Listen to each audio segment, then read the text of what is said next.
This home brings hope. This home brings healing. And it's because God has built this home.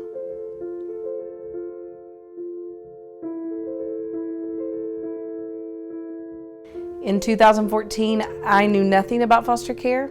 I didn't know what DCS stood for. I didn't know anything about the plight of the children as they enter the system. All I knew is that I was supposed to adopt.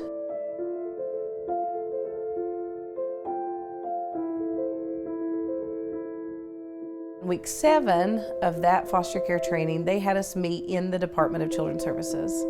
And we were sitting in a conference room and there were no windows, and the gentleman leading the class said, when a child is removed from their home, they come here. And I looked around this room that was far from inviting and I thought, surely he's wrong. And so I raised my hand and I said, I'm sorry, sir, but when you mean a child comes here, what do you actually mean? And he said, a little girl slept in this room last night.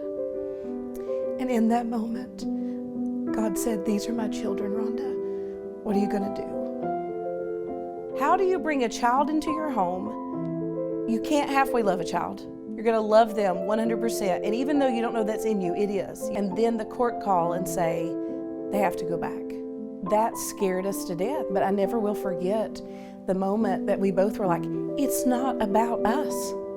This might not turn out the way we want it to turn out at all, but Isaiah still needs a mama today.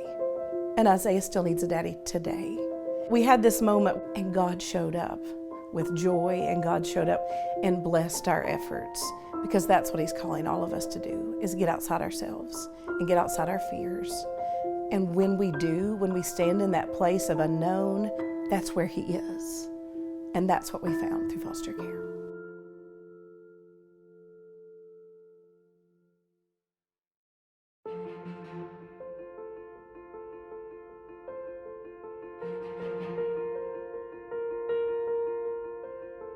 Every aspect of this community got behind and got excited about what if there was a home.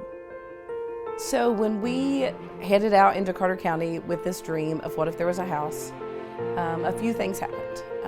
I got my first ever Facebook page. I'd never been on the Facebook. So we started posting and sharing, and people started liking and sharing, and all of a sudden there was like this social media craze right here in our little Carter County bubble. And then we decided to sell some t-shirts. We had 100 orders in 30 minutes, and we're about to sell our 100,000th t-shirt. And I probably believed somewhere that this was a one-time, wow, Carter County, what a cool place to live. And then Greene County did the same thing. And then Washington County did it, and then Sullivan County did it, and now Blunt's doing it, and Rutherford, and Knox. It's like, once the community is aware that not in some far off land, not somebody else's children, the children of your community feel unloved and feel that there's no hope. And once the community is made aware, the entire community gets behind it. As we move forward, our mission stays the same. No child sits in a cubicle or a conference room. No child feels alone or hopeless on that day of removal. That is our mission. And it started as a mission for no child in Carter County. It's turned into a mission of no child throughout the state of Tennessee. And if I'm honest, and it scares me, it's a mission of no child anywhere.